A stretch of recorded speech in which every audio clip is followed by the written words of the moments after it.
حسین تجھے سلام۔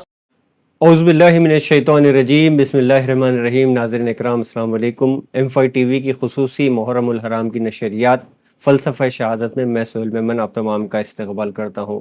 آج کی یہ دوسری نشست اور ہمارے ساتھ آج ہمارے مہمان خصوصی حضرت مولانا سید شاہ ڈاکٹر خلیل اللہ اویس بخاری صاحب قبلہ مدظ اللہ النورانی کامل الحدیث جامع نظامیہ ہمارے ساتھ موجود ہیں۔ شاہ صاحب السلام علیکم ورحمۃ اللہ۔ وعلیکم السلام ورحمۃ اللہ وبرکاتہ۔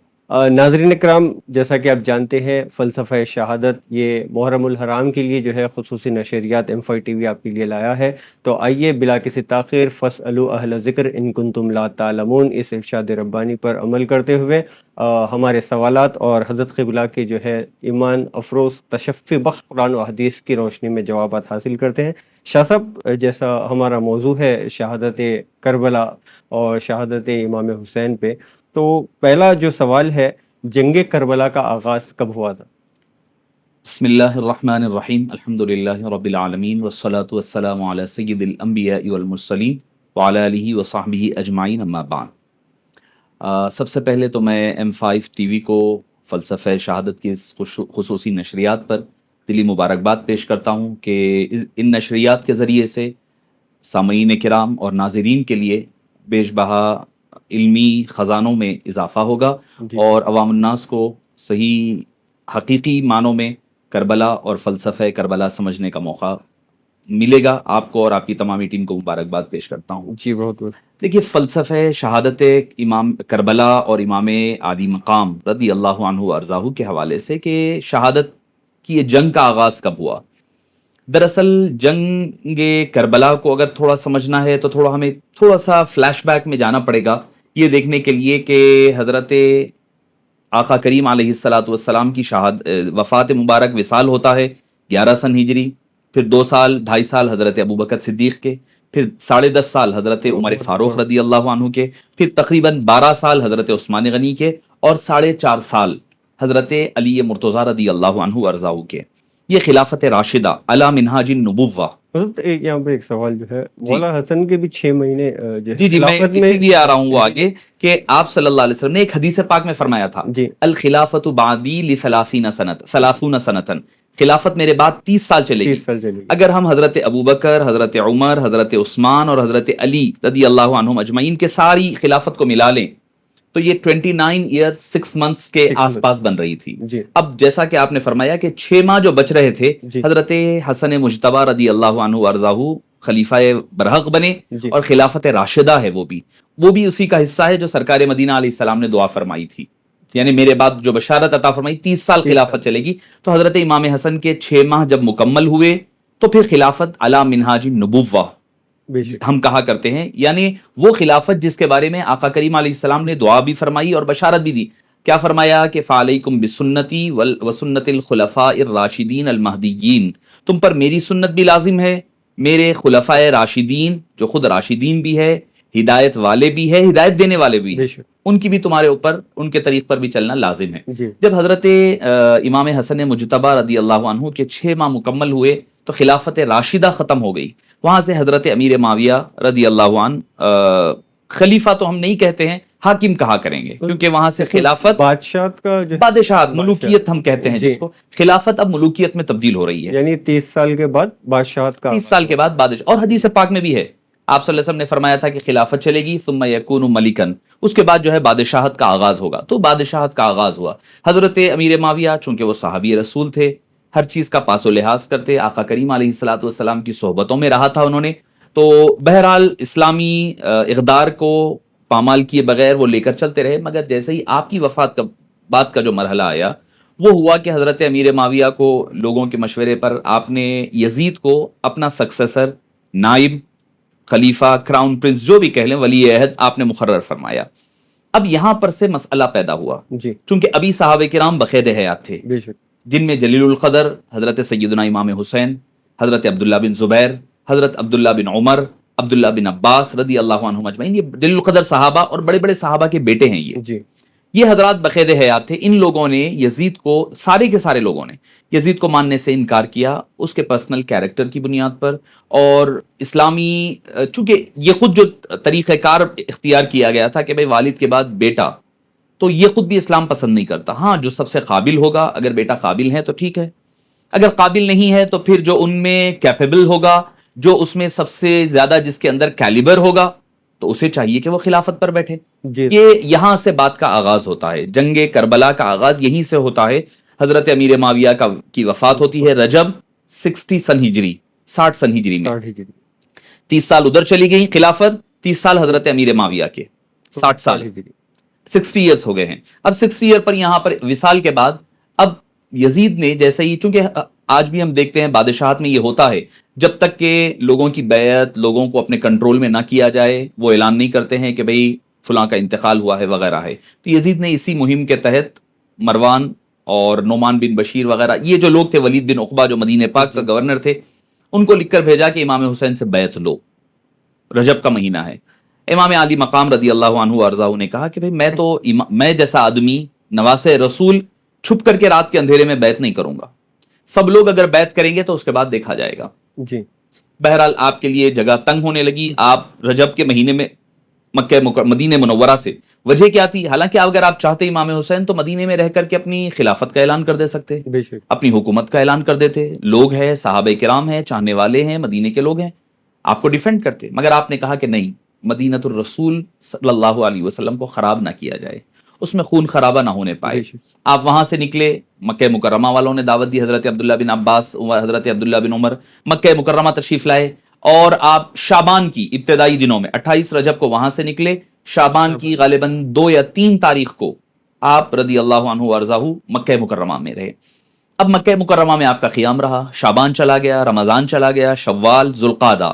اب مسلسل اس دوران کوفہ وغیرہ کے لوگوں کا، کربلا کے لوگوں کے میسیجز اور خطوط آنے لگے کہ بھئی ہم تو یزید سے نالاں ہیں اور ہم چاہتے ہیں کہ یہ ختم ہو، اور آپ آ کر کے ہمیں ان سے بچائیے، یہ شریعت مطہرہ میں ایسی ایسی تبدیلیاں کر رہا ہے. وہ ساری باتیں خطوط آنے لگے. تو آپ نے پھر اس کے بعد یہ طے کیا، پہلے مسلم بن عقیل رضی اللہ عنہ اپنے چچیرے بھائی کو بھیجا، پھر اس کے بعد خود 8 ذی الحجہ، 8 ذی الحجہ، جبکہ لوگ مینا کے لیے روانہ ہو رہے ہیں یوم الترویہ کے دن، ادھر امام حسین، امام علی مقام کربلا کی طرف روانہ ہو رہے ہیں. لوگ سمجھنے لگے کہ بھئی حج کے لیے جا رہے ہیں، مگر در حقیقت وہ حج قیامت تک کے لیے حج کرنے والوں کے حج کو بچانے کے لیے جا رہے تھے. آپ چل پڑے ادھر، اور اس کا آغاز یہیں سے آپ اندازہ لگائیے کہ ذی الحجہ کا مہینہ پورا چلا. ذی الحجہ کے بعد چونکہ محرم، امام علی مقام 2 محرم الحرام کو کربلا کے میدان میں وقوع پذیر ہوئے، اور آپ وہاں پر تشریف لائے. وہاں سے پھر جو مراحل کا آغاز، مرحلہ کربلا کی جنگ کا آغاز تو مدینہ پاک سے وہیں سے ہو گیا تھا، جس وقت حضرت امیر معاویہ رضی اللہ عنہ کی وفات کا اطلاع آ گئی. یہاں پہ ایک سوال یہ بھی ہوتا ہے کہ حضرت امیر معاویہ رضی اللہ تعالیٰ عنہ نے جو ہے یہ بھی کہا تھا کہ جو ہے امام حسین اور جو ہے حضرت عبداللہ بن عمر، حضرت عبداللہ بن زبیر رضی اللہ تعالیٰ عنہ اگر جو ہے خلافت اگر جو ہے یزید کی قبول کرتے ہیں تو تم جو ہے تخت نشین ہونا، یہ بھی بات کا ذکر کیا جاتا ہے. بالکل، حضرت امیر معاویہ نے کہی تھی یہ بات، کہا تھا کہ تاریخ میں ہے، یقیناً تاریخ طبری میں ہے کہ حضرت عبداللہ بن عمر، حضرت امام حسین، عبداللہ بن عباس اور عبد الرحمن بن ابو بکر، جو ابھی تک وفات نہیں پائے تھے حضرت امیر معاویہ کے دور میں، مگر جب یہ بات آ گئی کربلا کی، جب تک آپ کا وصال ہو گیا تھا، تو ان کے علاوہ حضرت عبداللہ بن زبیر تھوڑا تیز طبیعت ہے. ان لوگوں کو تم جتنا جلد ہو سکے ان کو قابو کر لو، ان کے اوپر ان کو جو ہے اگر یہ راضی ہو جائیں تو تمہاری حکومت سب سیٹل ہو جائے گی. اسی بنیاد پر یزید نے سب سے پہلے امام حسین کی طرف بات کا آغاز کیا گیا. آپ کو بیعت کے لیے سب سے پہلے دعوت دی گئی. آپ نے کہا کہ میں تو ایسے امیڈیٹلی نہیں ہو سکتا کہ میں چھپے چھپائے انداز میں کر لوں، چونکہ ساری چیزوں کو دیکھنا پڑے گا، کہ کیریکٹر دیکھنا پڑے گا کہ بھئی کیسا فرد ہے، کیسا شخص ہے. پلس یہ ہے کہ سب سے بڑی بات، عوام نے تیار نہیں ہوئی ہے ابھی، عوام کو اس بات کی اطلاع نہیں ہوئی، اسی لیے امام حسین نے فوری طور پر بیعت کرنے سے انکار کیا. جی تو شاہ صاحب جو ہے کربلا کا واقعہ جو ہے مدینے سے شروع ہوا، مطلب یہ مکمل کب ہوا، ختم؟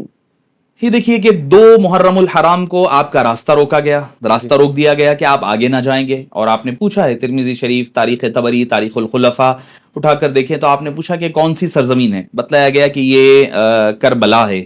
تو آپ نے فرمایا کہ میں نے حضور اکرم صلی اللہ علیہ وسلم سے یہ بات سنی تھی کہ میرا حسین کربلا کی سرزمین پر شہید کیا جائے گا.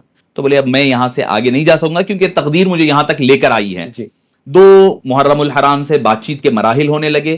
7 محرم الحرام پر آتے آتے آپ کے اوپر پانی بھی بند کر دیا گیا. 61 سن ہجری، چونکہ محرم سے نئے ہجری سال کا آغاز ہوتا ہے. 60 پیچھے ختم ہوا، اب 61 کا آغاز ہو گیا. اور یہ 10 محرم الحرام کو آغاز لڑائی جو ہوئی ہے باضابطہ طور پر پریکٹیکلی جو جنگ ہوتی ہے وہ سٹارٹ ہوئی ہے 10 محرم الحرام کو اور اینڈ ہو گئی ہے 10 محرم الحرام.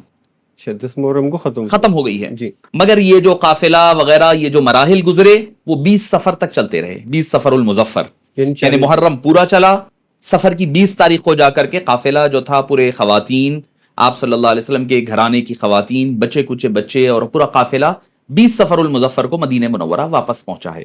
تو اس کا آغاز، جنگ تو ایک ہی دن ہوئی ہے 10 محرم الحرام کو، مگر اس کے آغاز، اس کا سٹارٹ جو ہے بہت پہلے ہو چکا. اور آپ آئے ہیں 2 محرم الحرام اور پھر 10 محرم الحرام ہی کو قافلہ جو تھا یہاں سے نکل کر چلا گیا. 11 کو اور 12 کو ان جو لوگ کی لاشیں وہاں پڑی ہوئی تھی ان کی تدفین 11 اور 12 کو عمل میں آئی. 11 اور 12 محرم الحرام دوسرے اور تیسرے دن 2 دن مکمل لگے ہیں ان لاشوں کو دفن کرنے کے لیے. جی حضرت شاہ صاحب، ایک اور سوال جو ہے تھا، امام حسین کے ساتھ کربلا میں کون کون تھے جانب سے؟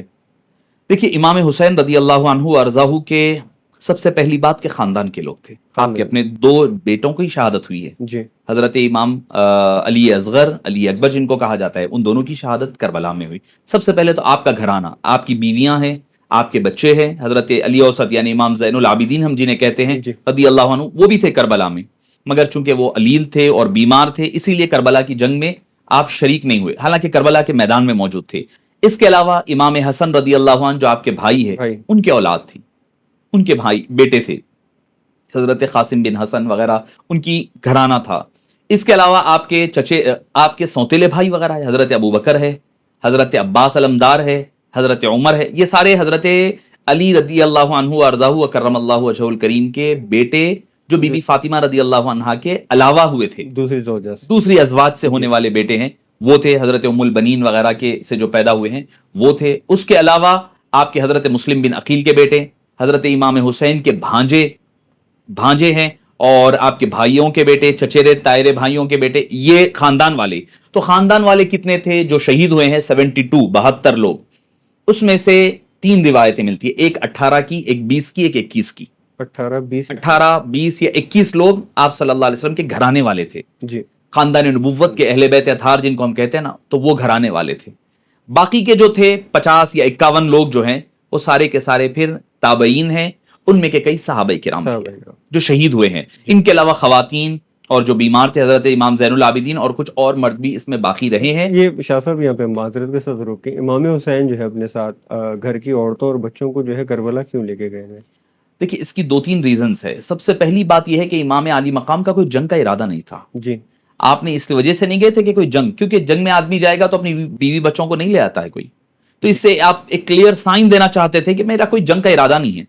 آپ کے اوپر جنگ مسلط کی گئی ہے، آپ نے کوئی لڑائی جھگڑے کے لیے نہیں گئے. اگر لڑائی جھگڑے کے لیے جاتے تو آپ فوج کو لے کر کے جاتے. میں نے پہلے ہی کہا نا کہ آپ خلافت کا مکے یا مدینے میں اعلان کر دیتے، جیسا کہ حضرت عبداللہ بن زبیر نے بعد میں مکہ مکرمہ میں خلافت کا اعلان کیا، ویسے ہی امام حسین مکے میں یا مدینے میں کر لیتے تو بات ختم ہو جاتی تھی، کوئی آپ کو روک نہیں سکتا تھا اس معاملے میں. تو امام حسین کی پہلی ریزن یہ ہے اہل و عیال کو لے جانے کی کہ بھئی یہ انڈیکیشن دیا جائے ہم جنگ کے لیے نہیں آ رہے ہیں، نمبر 1. نمبر 2 یہ کہ بھئی کیا پتا کہاں سے کہاں جانا پڑے، تو میرے اہل خانہ ساتھ ہوں گے تو میں کوئی اور ملک اگر جانا پڑا تو میں وہاں سے چلا جاؤں گا، کوچ کر جاؤں گا. دوسری ریزن. تیسری ریزن یہ ہے کہ اگر حالات کا آپ کو اندازہ تھا، جیسے کہ حضرت عبداللہ بن عباس نے کہا تھا، آپ اے حسین ابن علی، اے شہزادہ رسول، میں آپ کو دیکھ رہا ہوں کہ آپ ایک جنگ کی طرف بڑھ رہے ہیں، کہیں ایسا نہ ہو کہ آپ کو اس غربت کے عالم میں، مسافرت کے عالم میں آپ کو کوئی شہید نہ کر دے، تو کم سے کم اہل خانہ کو چھوڑ دے. اگر یہ بات بھی مان لی جائے کہ آپ کو اندازہ تھا، تب بھی آپ یہ چاہتے تھے کہ کم سے کم سامنے والوں کو غیرت تو ہو، پتہ تو چلے کہ جب خواتین جیسے حضرت زینب رضی اللہ عنہا ہے، ان کا کردار بڑا روشن کردار ہے کربلا کے بعد، تو جب وہ ان کو یزید کو للکارے گی اور یزید اور ان کی فوج کو بتائے گی کہ بھئی تم غلط ہو، تم ناحق ظلم کر رہے ہو اور حق پر امام عالی مقام ہے. اور پھر یہ کہ بھئی جب بات کربلا کے سارے واقعات جو ہم تک پہنچے ہیں، اکثریت حضرت بی بی زینب سے پہنچی ہے، تو لہٰذا خواتین کے رہنے کا فائدہ یہ ہوا کہ وہ ببانگ دوحل کہہ بھی سکی ہے، اور پھر جتنی چیزیں ہوئی ہے وہاں کی آگے نریٹ کرنے میں آسانی ہوئی. تو چند ریزنز ہے یہ جس کی وجہ سے امام علی مقام نے اپنی محرمات کو، اور ان کو بھی محروم نہیں رکھنا چاہتے تھے ثواب میں، کہ بھئی اگر جنگ ہو رہی ہے تو جنگ میں جیسے امام علی مقام کو، امام حسین کو پیاسے رہنے کا ثواب ملا ہے، خواتین کو بھی ملا ہے، وہ بھی تو پیاسی رہی ہیں، بھوکے رہیں ان کو بھی بھوک کا عالم. تو یہ چند وجوہات تھی جس کی وجہ سے امام علی مقام نے اپنی محرمات کو، اپنی ازواج کو ساتھ رکھا. تو شاہ صاحب مطلب کربلا میں اہل بیت کے دوسرے افراد بھی شہید ہوئے؟ جی بالکل. حضرت امام حسن کے صاحبزادے قاسم بن حسن ہیں رضی اللہ عنہ، حضرت عباس علمدار ہے، حضرت مسلم بن عقیل کے بیٹے ہیں، حضرت مسلم بن عقیل کے بیٹے جو پہلے شہید ہو چکے ہیں اسی کربلا کے واقعات. حضرت مسلم بن عقیل کو بھی جو ہے جو شہادت دی گئی یہ بھی کربلا میں ہی آئے گی؟ نہیں، یہ کربلا ہوا یہ تھا، کوفہ میں جو ہے ان کو جو دھوکہ دیا گیا تھا. جی اصل ہوا یہ تھا کہ جب امام حسین رضی اللہ عنہ مکہ مکرمہ میں تھے تو آپ کو خطوط آنا شروع ہوئے. پہلا خط آیا شوال میں، آپ شعبان میں پہنچے، شعبان کی ابتدا میں، رمضان المبارک مکمل ہوا، شوال کی 2 یا 3 تاریخ کو آپ کو پہلا خط پہنچا. خطوط آنے لگے مسلسل کہ بھئی آپ آئیے. تو امام حسین رضی اللہ عنہ آپ کے بڑے رائٹ ہینڈ کہیے، بھروسہ مند کہیے، اور بڑے دانا قسم کے شخص تھے حضرت مسلم بن عقیل. کوئی مشورہ رہتا تو وہ ان سے کیا جاتا. یہ کہا جاتا امام حسین اکثر جو ہے ہمیشہ ان سے مشورہ فرماتے، تو مشاورت انہی سے ہوتی. بڑے مفکر مدبر تھے. تو آپ نے مسلم بن عقیل رضی اللہ، پہلے تو ارادہ فرمایا جانے کا، جب دوسرے صحابہ کرام نے کہا کہ آپ نہ جائیے، پہلے کسی کو بھیج کر کے وہاں کے حالات کا اندازہ لگوائیے، تو آپ نے حضرت مسلم بن عقیل رضی اللہ عنہ ارضاہ کو بھیجا. جب وہ جانے لگے تو ان کے دونوں شہزادے بھی کہنے لگے ہم بھی ساتھ چلتے ہیں. تو حضرت مسلم بن عقیل پہلے پہنچ کر ذوالحجہ ہی کا مہینہ ہے، غالباً وہ 6 یا 7 ذوالحجہ کو پہنچے وہاں کے سارے حالات کا جائزہ لیا، خطوط وغیرہ روانہ کر دیے. ادھر سے امام علی مقام نکلے، اور اس کے بعد کوفہ والوں نے بے وفائی کی. جب یزید کو پتا چلا کہ وہاں پر کے نعمان بن بشیر جو گورنر ہے وہ تو بڑے نرم دل ہے، صحابی رسول تھے، وہ انہوں پتا تھا کہ خاندان نبوت کے ساتھ کیسے پیش آنا ہے، ان کے ساتھ ادب اور احترام کا کیسے معاملات کرنی ہے، لہٰذا وہ کچھ سختی کرنے سے انکار کرے. تو یزید کو جب پتا چلا تو یزید نے حضرت نعمان بن بشیر کو ہٹا کر عبید اللہ ابن زیاد جس کو کہا جاتا ہے اس کو روانہ کر دیا. اس کو کوفے کی بڑا ظالم تھا، کوفہ کی گورنری دے کر کے، زائد گورنری دے کر کے بھیجا. بڑا ظالم شخص. اس نے آتے ہی سب سے پہلے رات کے اندھیرے میں امام علی مقام کی طرح کپڑے وغیرہ پہن کر چہرے پہ نقاب ڈال کر آیا. لوگ یہ سمجھے چونکہ وہ امام حسین کے انتظار میں تھے، مسلم بن عقیل کے ہاتھ پر بیعت کر لیے تھے. تقریباً 40,000 لوگ بیعت کر چکے تھے پہلی دن. ہاں، ایک ہی دن میں 40,000 لوگ بیعت کر لیے کوفہ کے. پھر جب ابن زیاد آیا تو ویری نیکسٹ ڈے جب آپ امامت کے لیے ٹھہرے امام حضرت مسلم بن عقیل رضی اللہ عنہ، تو کئی لوگ رکعت کے لیے ہاتھ نہیں باندھے. رکعت کے لیے ڈر، خوف کہ رکعت کے لیے ہاتھ کیوں نہیں باندھے، تو بولے اگر ابن زیاد یا اس کے لوگ دیکھے تو کہ ہم یہ کہہ دیں گے کہ ہم نماز نہیں پڑھ رہے تھے، ایسے ہی ٹھہرے ہوئے تھے. تو یہ خوف، کسی کو خوف کے ذریعے سے، کسی کو مال و دولت کے ذریعے سے، کسی کو اس کی کمیوں اور کمزوریوں کو یاد دلا کر کے لوگوں کو بلیک میلنگ کی گئی. سارے پلٹ گئے. جب امام حضرت مسلم بن عقیل نے نماز ختم کی، پلٹ کر کے دیکھے تو صرف ایک شخص، حضرت ہانی کہا جاتا ہے ان کا نام، وہ بچے ہوئے تھے مسجد میں، جامع مسجد کوفہ میں. اسٹارٹنگ میں پوری بھری ہوئی ہے مسجد، جب ختم ہوئی نماز تنہا. وہاں سے آپ کو دھوکہ دیا گیا. پھر ابن زیاد نے مراحل کے ساتھ گزرتے ہوئے آپ کو کوفہ کی سرزمین پر ہی 11 یا 12 ذوالحجہ کو آپ کو شہید کر دیا گیا. اب چونکہ آج کل کا جیسا دور ہے، شہادت میں نہیں آتا حضرت مسلم بن عقیل شہید ہوئے ہیں. نہیں، شہادت ویسے نہیں، مطلب کربلا کے میدان میں نہیں ہوئی ہے، کربلا سے پہلے ہو گئی ہے. جی، کربلا کے واقعہ پذیر ہونے سے پہلے ہی کوفہ میں آپ کو شہید کیا گیا. 1 مہینہ پہلے، تقریباً کم و بیش 1 مہینہ پہلے حضرت مسلم بن عقیل رضی اللہ عنہ کو شہید کر دیا گیا. اب چونکہ آج کل کا دور تو نہیں ہے، واٹس ایپ ہے، چلیے نیوز آپ کی پہنچ گئی ہے فوری طور پر، کیا ہو رہا ہے لائیو چلا گیا. وہ تو اطلاع پہنچتے بڑی دیر ہوتی. حضرت امام حسین تک خطوط پہنچ چکے تھے کہ یہاں کے حالات سازگار ہے، 40,000 لوگ میرے ہاتھ پر بیعت کر چکے ہیں. امام حسین رضی اللہ عنہ اپنے قافلے کے ساتھ نکل پڑے. جب قریب پہنچے کوفہ کے تو ایک فرزدق نامی ایک بڑا مشہور شاعر ہے عربی کا، بڑا مشہور شاعر، وہ مل کر کے کہنے لگا کہ آپ نہ جائیے، مسلم بن عقیل کے ساتھ یہ ماجرا ہوا ہے. آپ نے اپنے لوگوں سے مشاورت کی تو انہوں نے کہا کہ ہم کیسے یہاں تک آ کر واپس جائیں. دوسرے مسلم بن عقیل رضی اللہ عنہ کے خاندان والے بھائی، چچے بھتیجوں نے کہا کہ بھئی نہیں، ہم تو بدلہ لیں گے ان سے کہ اپنے بھائی کو انہوں نے ناحق مارا ہے، ہمارے والد کو.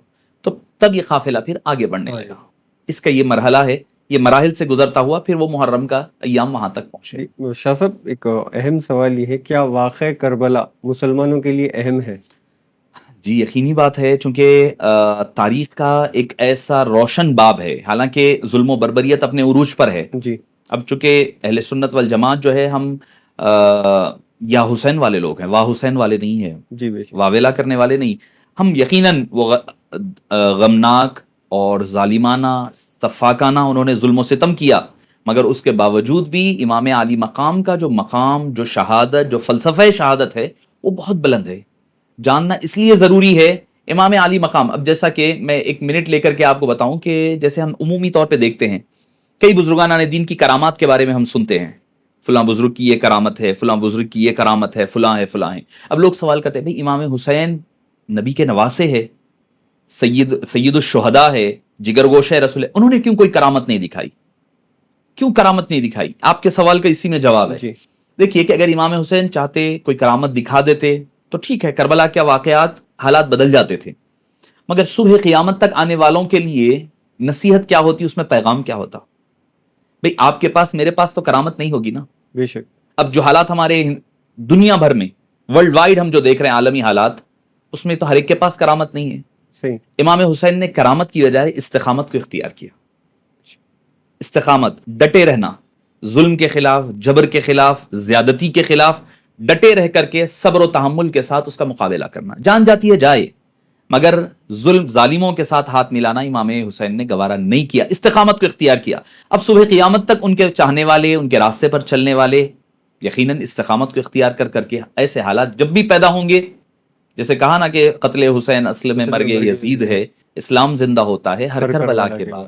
جب بھی ایسے کربلا کے حالات آئیں گے، حسینی کردار ہمیں سامنے نظر آئے گا. آل جاتی ہے جائے، مال جاتا ہے جائے، بیوی بچے مسافرت میں رہتے ہیں رہے، اپنی جان جاتی ہے جائے، مگر حق کے ساتھ کمپرومائز نہیں کرنا، ظالم سے ہاتھ نہ ملایا جائے. ظلم صرف ایسا نہیں ہے کہ اسلام سے ہی اس کا خاص تعلق ہے، ظلم اور حق کا نہیں.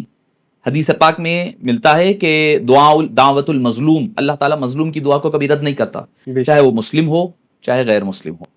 تو لہٰذا ظلم و ستم کا تعلق صرف یہ مسلمانوں کے ساتھ خاص ہے تو اللہ تعالیٰ کے یہ معاملات ہوں گے، نہیں.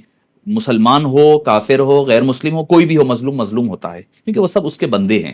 تو صبح قیامت تک انسانیت، صرف مسلمان کے لیے نہیں، انسانیت کے لیے یہ پیغام ہے کہ جب بھی ایسے حالات ظلم و ستم کے پیدا ہوں تو ان کی نہیں، ہمارے لیے امام حسین کی مثال جیسے مہاتما گاندھی نے بھی دی تھی. جی حضرت انہوں نے کہا تھا جب پارلیمنٹ بیٹھی تھی کانگریس کی، پارلیمنٹ کے بعد پہلا جو سیشن ہوا تھا کانگریس کا، تو اس میں انہوں نے کہا تھا کہ میں تمہیں ارسطو یا کسی اور ہٹلر وغیرہ ان کی مثالیں نہیں دیتا، میں تمہیں دوں گا تو عمر فاروق کی مثال دوں گا، نہیں تو امام حسین کی مثال دوں گا.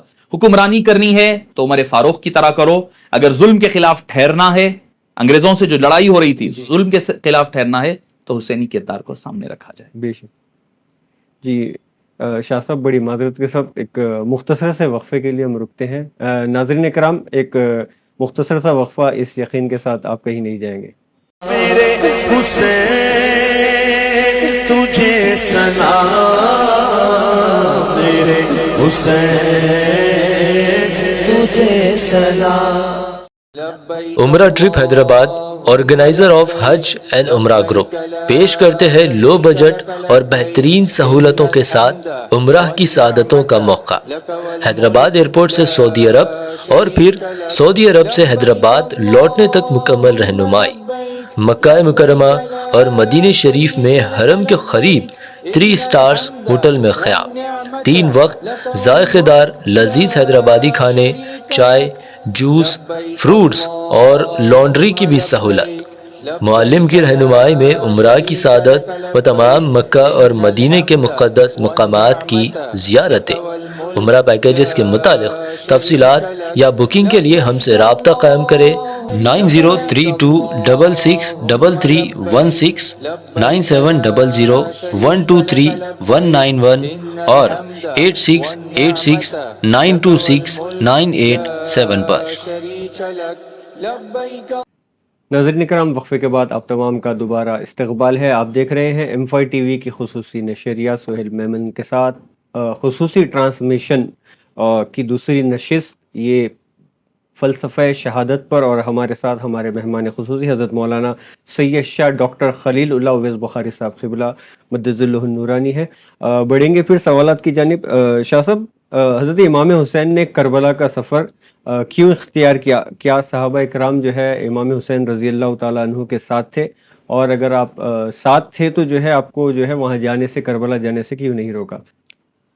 دیکھیے کہ چونکہ اس میں 2-3 سوال مکس ہیں، تو پہلی بات یہ ہے کہ امام عالی مقام نے کیوں اختیار کیا؟ جی، اختیار اس لیے کیا چونکہ شریعت مطہرہ میں تبدیلی ہو رہی تھی۔ جی، چونکہ سب سے پہلا جو بیسک بات تھی، سب سے پہلی جو بیسک ریزن تھا وہ یہ تھا کہ بھئی اب خلافت سے ملوکیت کی طرف، بادشاہ کی طرف بڑھ رہا تھا، جی، جو اسلامی تعلیمات جس کی اجازت نہیں دیتے۔ لازمی بات ہے بادشاہت ہوگی تو اس میں بہت ساری خرابیاں ہوگی، بیٹا قابل ہو یا نہ ہو باپ کے بعد بن جائے گا، جیسے آج ہم دیکھ رہے ہیں خراب کوئی بھی کہیں بھی ہو، قابلیت اپنی جگہ بازو ہٹ جاتی ہے۔ تو یہ ایک سب سے بڑی چیز تھی۔ دوسری چیز، شراب عام تھی یزید کے پاس، شراب پینا، یہاں تک کہ ایک روایت ایسی بھی ملتی ہے تاریخ میں کہ حج کے موقع پر جب وہ مدینہ منورہ آیا تو مدینہ منورہ میں جو قصر ملک ہوتا ہے یعنی گورنر ہاؤس ہوتا ہے، اس میں بیٹھ کر کے اس نے شراب پی ہے، ایسی بھی روایات ہیں۔ پھر اس کے بعد کھیل کود، یعنی جو ایک خلیفہ ہونی چاہیے، ایک مسلم ریپریزنٹیٹیو ہونی چاہیے، وہ کوالٹیز اس کے اندر نہیں تھی۔ جی، تو امام علی مقام نے اسی لیے کربلا کی طرف جا کر دین شریعت مطہرہ کو بچانے کے لیے آپ نے سفر فرمایا۔ شاہ صاحب یہاں پر معذرت روکوں گا میں، صحابہ کرام امام حسین کے ساتھ تھے؟ یقیناً سارے لوگ امام حسین رضی اللہ عنہ جانے سے کیوں نہیں ساتھ روکا؟ تھے۔ پہلی بات یہ ہے کہ گئے کیوں نہیں، تو اس میں بھی 2-3 چیزیں کیا ہے۔ پہلی بات یہ ہے کہ صحابہ کرام چند صحابہ جنگ کربلا میں ساتھ تھے اور شہید بھی ہوئے۔ جیسے میں نے کہا نا، آؤٹ آف 72 صرف میکسیمم 21 اہل بیت کے گھرانے والے، باقی کون تھے؟ باقی تو صحابہ اور تابعین تھے۔ جی، باقی تو صحابہ اور تابعین تھے، 50-51 جو بھی رہے ہیں۔ صحابہ کی مطلب بہت بڑی تعداد تھی ہوں گی، اور بڑی تعداد۔ ایک تو ریزن یہ ہے کہ حضرت امام حسین نے جنگ کا اعلان نہیں کیا تھا، آپ نے کسی کو بلایا نہیں نا، اگر جنگ کا اعلان کرتے ہوتا تو یقینی بات تھی وہ ساتھ آتے۔ اور یہ جو معاملہ ہوا وہ مدینہ پاک میں، مکہ مکرمہ میں صحابہ ہے، اور امام حسین رضی اللہ عنہ اس وقت عراق، کوفہ، کربلا میں ہے، جی، جو شہادت ہوتی ہے۔ تو ایک ڈسٹنس بھی ایک بہت حد تک معنی رکھتا ہے۔ اور صحابہ کرام نے، چند صحابہ نے روکا بھی۔ حضرت عبداللہ بن عباس، خاص طور پہ آپ کے چچا جو ہوتے تھے رشتے میں، آپ صلی اللہ علیہ وسلم کے چچیرے بھائی ہیں، انہوں نے روکا، انہوں نے کہا کہ آپ مت جائیے۔ کربلا کوفہ والے، کوفی لایوفی یا لایوفا کہا جاتا ہے، وہ کبھی بھی وفاداری نہیں کرتے۔ جی، حضرت علی کے ساتھ، امام حسن کے ساتھ انہوں نے بے وفائی کی ہے۔ آپ کوفہ مت جائیے، کوئی اور ملک چلے جائیے، یا نہیں تو کم سے کم اپنے اہل گھرانے والوں کو چھوڑ کر جائیے۔ روکا بھی ہے۔ روکا اس لیے نہیں کہ آپ امام حسین کو غلط کام کر رہے تھے، روکا اس لیے کہ ان کی جان کی فکر تھی، ان سے محبت کرتے تھے، حضرت امام حسین سے بے پناہ پیار اور محبت تھا، اس وجہ سے روکا انہوں نے، اس لیے جانے سے۔ اب صحابہ کرام کل کیوں نہیں شریک ہوئے؟ تو 2 چیزیں ہوتی ہے، ایک ہوتا ہے رخصت، ایک ہوتی ہے عزیمت۔ رخصت کیا ہے کہ اگر مثال کے طور پہ میری گردن پہ کوئی تلوار رکھے، کوئی چاقو رکھے، رکھ کر کے کہے فلاں نعرہ کہو، پکارو تو جان بچے گی، اگر میں کہہ دیتا ہوں، حالانکہ وہ شرک بھی ہوگا، تب بھی میں جان بچانے کے لیے وہ کہہ سکتا ہوں، یہ رخصت ہے۔ اگر اس کے باوجود میں نہیں کہوں، اپنی جان دے دوں، تو یہ عزیمت ہے۔ تو دوسرے جو صحابہ کرام جنگ کے لیے یزید کے خلاف نہیں ٹھہرے، طاقت نہیں تھی، اس وجہ سے انہوں نے رخصت پر عمل کیا۔ امام علی مقام، چونکہ ان کا مقام کون سا، حضور پاک نے ان کو انگلی پکڑ کر چلنا سکھایا تھا، زبان چسا کر کے ان کی پیاس بجھائی تھی، تو حضرت علی، حضرت بی بی فاطمہ رضی اللہ عنہما کی تربیت یافتہ تھے، انہوں نے رخصت کو نہیں عزیمت کو اختیار کیا۔ تو لہٰذا حدیث پاک میں، مسلم شریف میں، من رأى منکم منکرا فلیغیرہ بیدی، اگر تم کوئی برا کام دیکھو تو اپنے ہاتھ سے روکو، فمن لم یستطع فبلسانی، اگر ہاتھ سے نہیں روک سکتے تو زبان سے روکو، فبقلبہ، یا پھر اپنے دل سے، دل میں برا جان کر روکو۔ تو یہ ایمان کے تینوں لیولز ہے۔ امام علی مقام نے سب سے جو ٹاپ لیول کا ایمان کا جو گریڈ ہے، آپ نے اس کو اختیار فرمایا۔ جی، جی شاہ صاحب، ایک اور جو ہے اہم سوال ہے، ماتم، سوز و سلام کا اسلام میں پرسپیکٹو کیا ہے؟ دیکھیے کہ اہل سنت والجماعت کے نزدیک ماتم جائز نہیں ہے کسی بھی، کیونکہ آپ صلی اللہ علیہ وسلم نے خود منع فرمایا۔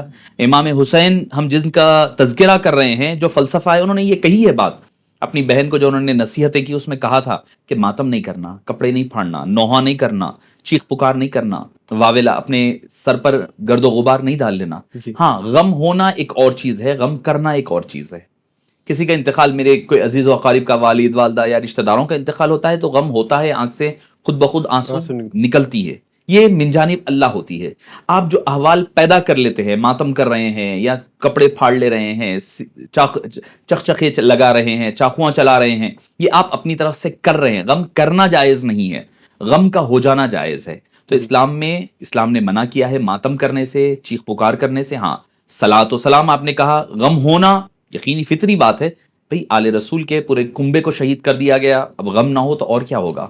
غم کا ماحول پیدا ہو، آنکھ سے آنسو جاری ہو جائے، یہ ایک فطری چیز ہے۔ صلاۃ و سلام یقیناً یہ تو جائز ہی ہے، یہ تو کسی بھی وقت پڑھا جا سکتا ہے۔ اس موقع پر تو ان کو یاد کر کر ان کا تذکرہ کرنا یہ عین سعادت مندی کی بات ہے۔ جی شاہ صاحب، ایک اور یہ سوال ہے، امام حسین کو کربلا میں کس نے روکا؟ دیکھیے کہ سب سے پہلے جب امام حسین رضی اللہ عنہ 2 محرم الحرام 61 سن ہجری کو کربلا کی سرزمین پر پہنچے، تو سب سے پہلے شخص نے جنہوں نے 1000 افراد کی فوج لے کر کے آ کر روکا، وہ تھے حر بن یزید۔ جی اکثر تذکرہ کیا حر بن یزید، حالانکہ ان کا یزید سے کوئی تعلق خاندانی نہیں ہے، لوگ سمجھتے ہیں کہ یزید کے بیٹے تھے، شاید نہیں، ایسا نہیں ہے۔ اور بھی کوئی تھے بن یزید صحابی؟ صحابہ کرام میں تو کئی لوگوں کے نام ہیں، یزید نام کے کئی ہے، تو مطلب اکثر لوگوں میں ایک مغالطہ پیدا ہوتا ہے۔ کربلا کی جنگ ہے، حضرت بایزید بسطامی رضی اللہ عنہ تو مشہور اولیاء کرام میں ملتے ہیں، تو یزید کا نام آ جانے سے ان کا کوئی خاندانی تعلق نہیں تھا۔ ہاں البتہ وہ تمیم، بنو تمیم خاندان کے تھے، قبیلے کے تھے، اور یزید کی حکومت میں وہ کام کرتے تھے، ملٹری میں بڑی اہم ان کی پوزیشن تھی۔ تو یزید نے 1000 نفری کو دے کر کے بھیجا، جا کر کے امام علی مقام کو روکو یا ان کو گرفتار کر کر لاؤ، ان کو آگے مت جانے دو۔ جی اس کے لیے تو سب سے پہلے شخص جس نے آ کر کے آپ کے راستے کو روکا، وہ شخص کا نام ہے حر بن یزید۔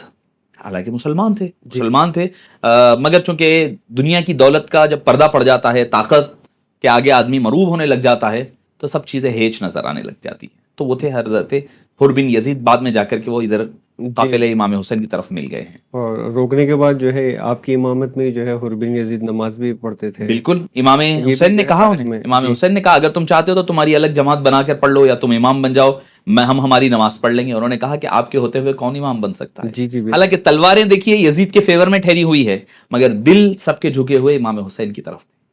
وہ کہنے لگے آپ کے ہوتے ہوئے، آپ امام ہے سید، آپ جو ہے جگر گوشہ رسول ہے، آپ کے ہوتے ہوئے کون امام بن سکتا ہے؟ تو امام حسین کی مسئلہ وہاں پر لڑائی امام نماز کی نہیں تھی، جی وہاں روزہ زکوٰۃ کی لڑائی نہیں تھی، وہاں پر کوئی اور چیز کی نہیں، وہاں پر اسلام کے پورے اسٹرکچر کو بچانے کی لڑائی تھی۔ تو نماز یہ بھی پڑھتے تھے، نماز یہ بھی پڑھتے تھے۔ تو ہمیں یہ بھی ایک پیغام مل رہا ہے کہ ہر کوئی جو ظاہری لبادہ ہم دیکھ لیتے ہیں، کبھی مذہبی لبادہ دیکھ کر کے ہم تھوڑا دھوکہ کھا جاتے ہیں، وہ دھوکہ نہیں کھانی چاہیے، جب تک کہ ہمیں ان کے ارادے کیا ہے، ان کے مقاصد کیا ہے، جب تک کہ پتہ نہ چلے تو ہم کسی کو پہچان۔ حضرت حر بن یزید جو ہے امام حسین کے لشکر میں کب شامل ہوئے؟ ہوا یہ کہ پورا وقت وہ خلاف میں رہے، امام حسین کے راستہ روکتے رہے، مگر عین جس دن 10 کے دن جب جنگ شروع ہونا ہے، رات بھر سوچتے رہے، فکر میں رہے کہ بھئی آخر میں کیا کر رہا ہوں۔ وہ یہ نہیں سمجھے تھے حالات اس قدر کشیدہ ہوں گے، امام علی مقام کے ساتھ یہ معاملہ ہوگا، وہ نہیں سمجھے تھے۔ ان کی ایکسپیکٹیشن سے بیاؤنڈ چلے گئی، ساری چیزیں ہاتھ کے باہر جانے کہا یہ بھی جاتا ہے شاہ صاحب جو ہے، معذرت یہاں پہ آپ کو روکو، گورنری کا بھی آفر دیا گیا تھا حضرت۔ بھئی یہی تو ہوتا ہے نا، میں نے کہا نا، دنیا داری جو ہے کا جب پردہ پڑ جاتا ہے تو عمر بن سعد ہے، وہ عمر بن سعد بن نبی وقاص، سعد بن نبی وقاص کا بیٹا ہے۔ رئی کی حکومت گورنری کے لیے اس کو کہا گیا، اس نے آ کر کے امام حسین پر چڑھائی کر دی۔ حر بن یزید کا ہوا یہ کہ بھئی رات بھر یہ 9 کے دن سوچتے رہے کہ بھئی میں کیا کر رہا ہوں، میں تو یہ سوچا نہیں تھا، معاملہ اتنا آگے چلا گیا ہے۔ پھر صبح ہوئی تو ایڑی لگائی اپنے گھوڑے کو اور اونٹ کو، سواری کو، دوڑتے ہوئے آ گئے، آ کر کہنے لگے مجھے معاف کر دیجئے، مجھ سے غلطی ہو گئی ہے، میں سب سے پہلا شخص تھا جو آپ کے راستے میں آ کر کے آپ کو روکا ہوں، تو مجھے معاف فرما دیجئے اور مجھ سے کوئی مواخذہ نہ فرمائی، میں اب آپ کی طرف سے ان کے خلاف لڑوں گا۔ وہ اور ان کے بیٹے بھی، حضرت حر کے بیٹے بھی آپ کے ساتھ شریک ہو گئے۔ اور آپ کو پتا ہے، حیرت کی بات دیکھیے کہ وہ کیسے آقا ہیں کہ اگر ہم آج بھی کربلا معلّہ جاتے ہیں نا، تو امام مشہد حسینی ہے، امام حسین کی قبر کی زیارت، مزار پاک کی زیارت کے لیے جائیں گے تو پہلے حضرت حر بن یزید کی مزار آتی ہے۔ ابھی جا کر آیا ہوں میں، ہاں، پہلے حر بن یزید کا جا کر وہاں جایا جاتا ہے۔ تو بتلایا جا رہا ہے جو آدمی جو ہے اہل بیت اطہار پر خود کو نثار کر دیتا ہے، نچھاور کر دیتا ہے، تو صبح قیامت تک وہ بھی باقی رہتا ہے، اس کا نام، اس کا چرچا بھی باقی رہا کرتا ہے۔ بے شک جی، جزاک اللہ شاہ صاحب۔ ایک جو ہے اور ایک سوال ہے اس میں جو ہے، شہادت میں جو ہے، شہادت پانے والوں میں 2 نام خاص طور پہ جو ہے لیے جاتے ہیں، اون او محمد، یہ کون تھے اور جو ہے ان کی شہادت کیسے ہوئی؟ حضرت عون اور حضرت محمد یہ حضرت امام حسین رضی اللہ عنہ کے بھانجے تھے. ہاں جی. حضرت بی بی زینب رضی اللہ عنہا جن کا نکاح حضرت عبداللہ بن جعفر الطیار، جعفر بن ابو طالب، حضرت علی کے جو بھائی تھے، جعفر طیار کہا جاتا تھا، ان کے فرزند حضرت عبداللہ کے بیٹے تھے. حضرت عبداللہ ادھر سے، ادھر سے بی بی زینب رضی اللہ عنہا جو حضرت علی کی بیٹی، حضرت علی کی بیٹی زینب، حضرت جعفر کے بیٹے حضرت عبداللہ، دونوں کے بچوں کا نام تھا اون و محمد. بعض نے کہا کہ محمد دوسری زوجہ سے تھے. حضرت اون کا ایک اور تعلق تھا حضرت امام حسین سے. حضرت علی کی جو بیٹی ہے، حضرت علی کی بیٹی تھی حضرت ام کلثوم، ان کا نکاح حضرت اون سے ہوا تھا. جی اچھا. تو لہٰذا 2-3 رشتے آپ کے ملا کرتے تھے. اون و محمد حضرت بی بی زینب کے دونوں شہزادے تھے. حضرت عبداللہ کسی کام کی وجہ سے مکے میں رک گئے، نہیں آ پائے. انہوں نے اپنے دونوں شہزادوں کو اون و محمد کو بھیجا کہ جاؤ امام حسین کے ساتھ رہو اور ان کی مدد کرنا، ان کی خدمت میں لگے رہنا. جب ایک کے بعد ایک شہادتیں ہونے لگی تو بی بی زینب نے کہا کہ میرے باغ میں بھی 2 پھول ہیں، میں وہ بھی نچھاور کرنے کے لیے تیار ہوں. انہوں نے پھر حضرت اون، پھر اس کے بعد حضرت محمد، دونوں گئے ایک کے بعد دیگرے، اور اس شہادت عظمیٰ کا حصہ بنتے ہوئے امام علی مقام رضی اللہ عنہ کی جانب سے لڑتے ہوئے یہ دونوں پہلے تو اپنے جوہر دکھائے، انہوں نے بہادری کے، شجاعت کے، دلیری کے جوہر دکھانے کے بعد آخر میں ان کی روح جو ہے قفس انصری سے پرواز کر کر اللہ عز و جل کی بارگاہ میں پہنچی. جی شاہ صاحب، واقع کربلا کا مختصر اور سچا پس منظر کیا ہے؟ سچا پس منظر اور واقع کربلا اگر کہیں تو دیکھیے حق اور باطل کی جنگ کا نام ہے. ایک طرف ظلم ہے، ایک طرف حق ہے. ایک طرف باطل ہے، ایک طرف ظلمات ہے، ایک طرف نور ہے.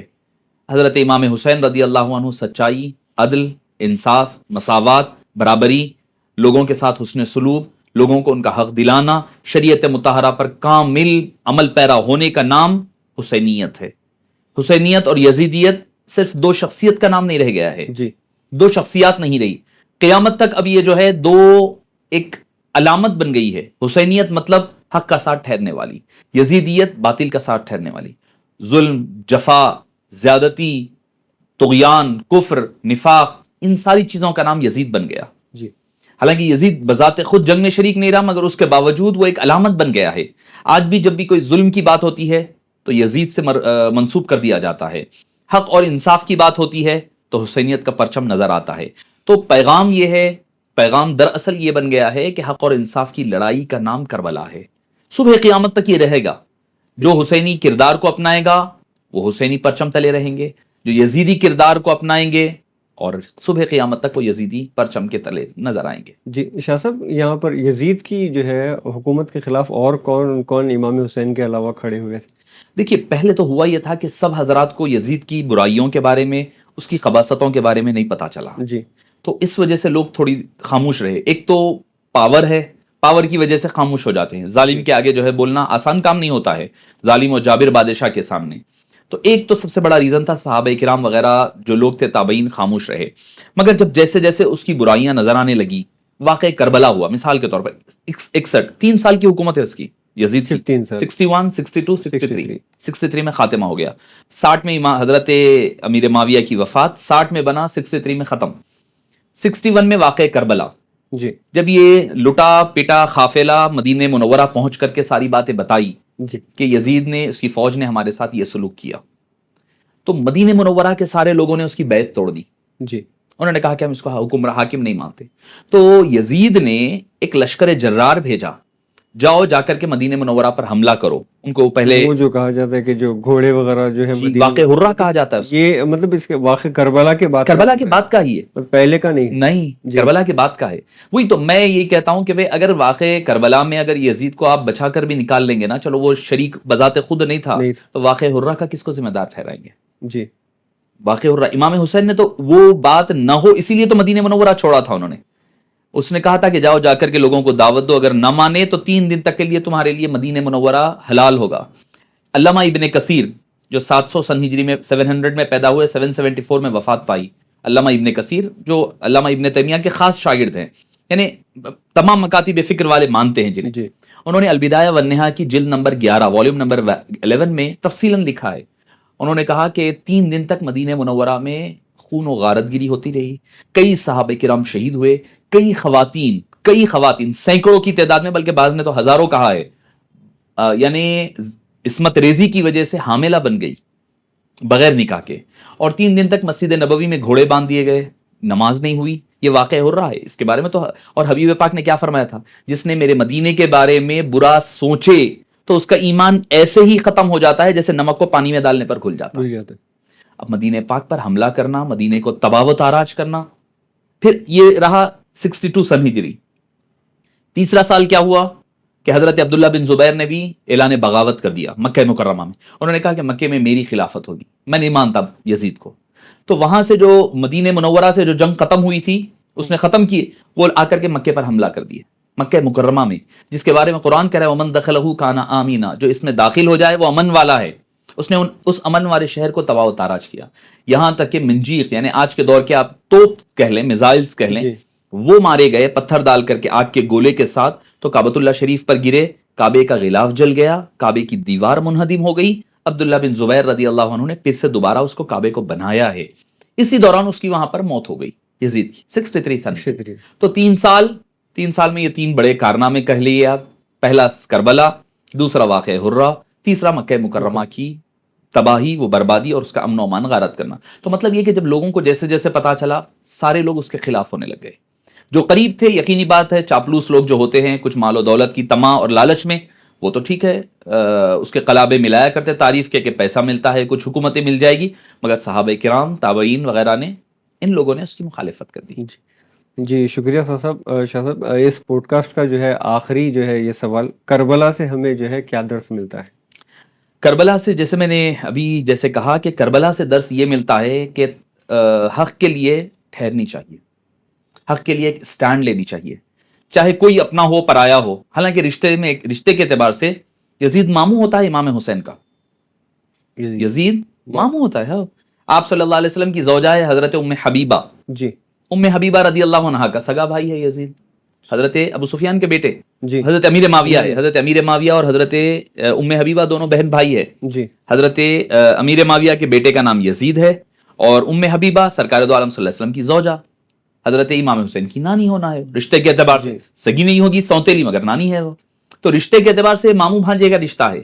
امام حسین نے ماموں بھانجے کا رشتہ بھی نہیں دیکھا، یہ دیکھا کہ حق بات ہے، اس کے لیے سٹینڈ لے، اپنا پرایا نہ دیکھے، نہ دیکھ کر حق کے لیے ٹھہرے. چاہے کوئی مشکل آ جائے، وقتی طور پر مشکل نظر آئے گی، مگر بعد میں جا کر کے اللہ تعالیٰ اس کا صلہ دنیا میں بھی عطا فرمائے گا، صبح قیامت تک وہ صلہ باقی رہے گا. جی جی، بہت بہت شکریہ، جزاک اللہ شاہ صاحب. تو ناظرین کرام، فلسفہ شہادت کا جو ہے یہ دوسری نشست یعنی سیکنڈ ایپیسوڈ، ہمارے ساتھ حضرت مولانا سید شاہ ڈاکٹر خلیل اللہ اویس بخاری صاحب قبلہ مدظ اللہ نورانی تھے. اسی کے ساتھ جو ہے آج کی اس نشست کو ہم یہیں پر ختم کرتے ہیں اس اشعار کے ساتھ کہ رتبہ شہید عشق کا گر جان جائیے، رتبہ شہید عشق کا گر جان جائیے، قربان ہونے والوں کے قربان جائیے. انشاءاللہ اگلی نشست میں آپ سے پھر ملاقات ہوگی، تب تک کے لیے اجازت دیجیے. اللہ حافظ. السلام علیکم ورحمۃ اللہ. میرے حسین تجھے سلام، میرے حسین تجھے سلام.